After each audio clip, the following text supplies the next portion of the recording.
What am I going to do? I've tried everything, from no TV and social media on school days to private tutors. I just can't seem to get my grades up. Clara, get yourself together. Girl, this isn't the end for you. My mom has this friend who is one of the leading pioneers in neurology. But what does that have to do with me? It may sound kinda sketchy, but it's the real deal. Girl, he has medical institute that specializes in rehabilitating and improving your overall confidence through neural enhancements. Neural enhancements?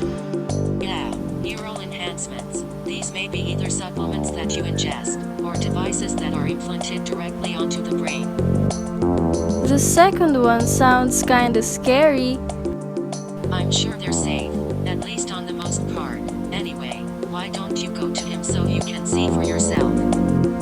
Okay. Good afternoon, miss. Can I help you with something?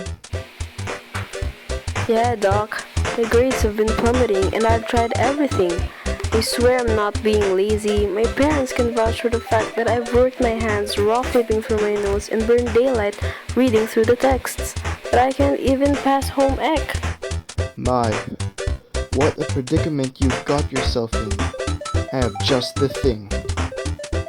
I'm sure you've heard a bit about the research that I pioneered.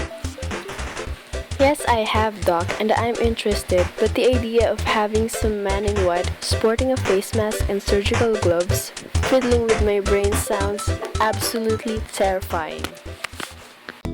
Well, all surgical procedures are not without risk, but I assure you that the results will prove themselves to be far worth the risk involved.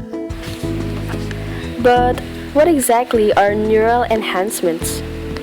My dear, neural enhancements are the future. They're either ingestibles or implants that provide you with an indispensable array of various life skills. They may improve your cognitive abilities, your academic performance through your ability to retain information, or they may even enhance your physio-motor skills or dexterity. That sounds good and all, but I've read that these so-called neural enhancements may come with severe detrimental effects to a healthy developing brain. This may be true, but we are at the foot of the ladder, at the welcome mat of the hearth of neural enhancements. This technology is still being perfected through constant and rigorous research and development. Some other scientists who have paved the way for neural enhancement research are Emmanuel Janssen, founder of the Union Chimique Belge in Belgium in 1928, which developed Neutropil in 1972 for the treatment of memory and balance disorder.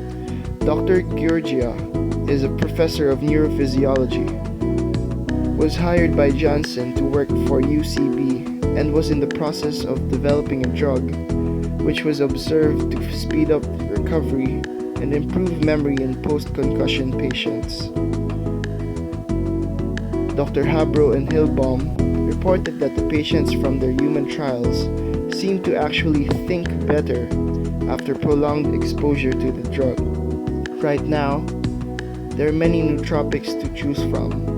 A few of these are oxiracetam, pyracetam, aniracetam, armodafinil, ginkgo biloba, and bacopa monnieri.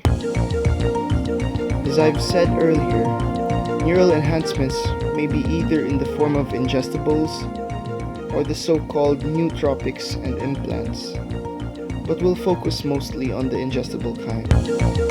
Nootropics may be stimulants, nutraceuticals, racetams, and a different type that isn't classified in the aforementioned classifications.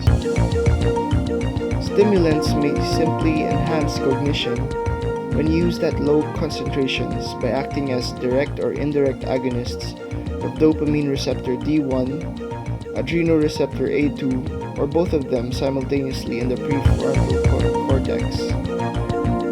These receptors regulate neural growth, constriction of certain constriction of certain veins and arteries, cognition functions, and behavioral responses.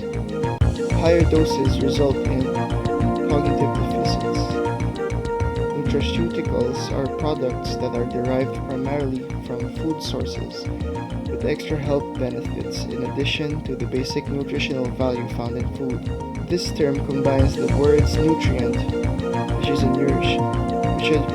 which is a nourishing food component, and pharmaceutical, meaning a medical drug.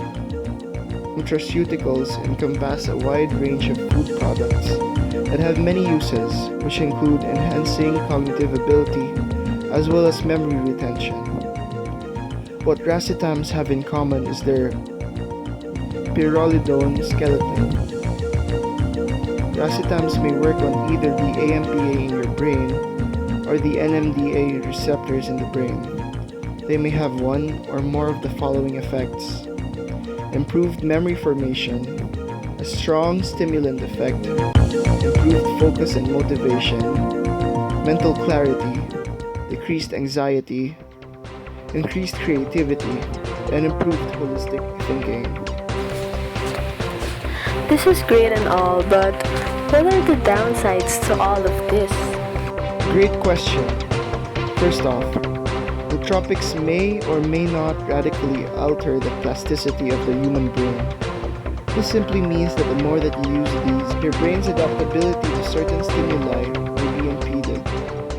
Patients who take nootropics may also develop an addiction, although this is fairly rare in therapeutic doses. The key to limiting the possibility of addiction is proper dosage, such is the case in many other drugs.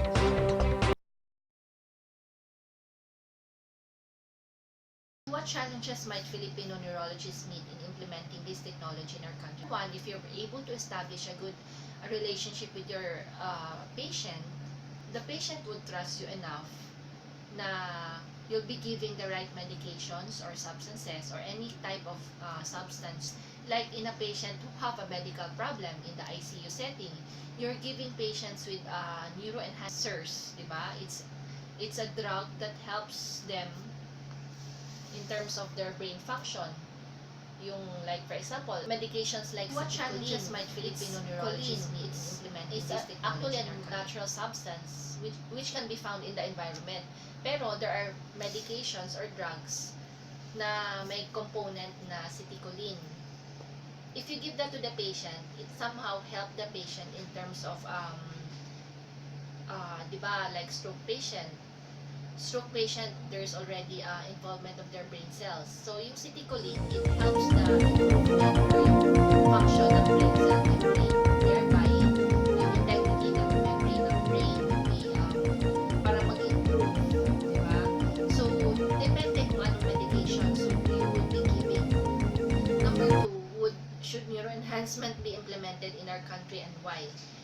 First of all, you have to think responsible use of this neuroenhancement. Responsible use. You have to weigh the risk versus benefit in giving this medication. If there's an indication to give this medication to those specialized people, ibig sabihin specialists, those who have medical or psychological, psychiatric problem, why not? It would improve their quality of life. Meaning that if they won't be able to go to school because of their behavior, for example, in ADHD persons, why not give them to help quality of life? In effect, you'd be making them good citizens in the future, di ba? However, you also have to explain to the patient about the side, or to the relatives about the side effects, no? Their continuous use, because some of them can develop tolerance and addiction. Number two, so what are the role of the doctors in terms of giving these medications? If these drugs are properly regulated, number two, there should be trials, randomized controlled trials in terms of giving them to both healthy and unhealthy population. We have studies on specialized population, di ba? Like I said before, yung mga ADHD, narcolepsy, sleep disorder patients, di ba? However, much studies are needed for those patients, healthy patients.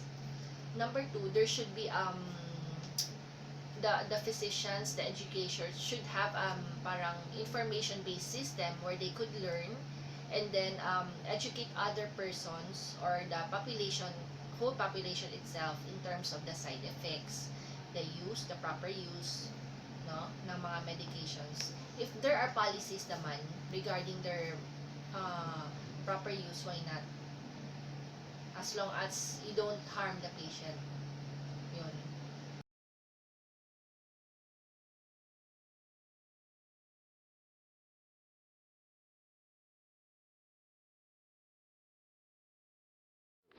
As far as we know, within a decade, there may be a possible boom in the development of neural enhancers. However, how far it can take us. Will the benefits outweigh the risk? This is not yet certain. For now, we lack sufficient research on the use of nootropics on healthy people. It has only been prescribed to patients who have ADHD as a supplementary drug to help them cope with their condition. So far, nootropics have only been used for memory focus. Yes, that's absolutely right. In addition to what you have said, I would like to stress the importance of the trust between the patient and the doctor, as well as discipline and self-control on the patient's part, because improper dosage can lead to tolerance and addiction. Thank you very much. Thank you for your wonderful question.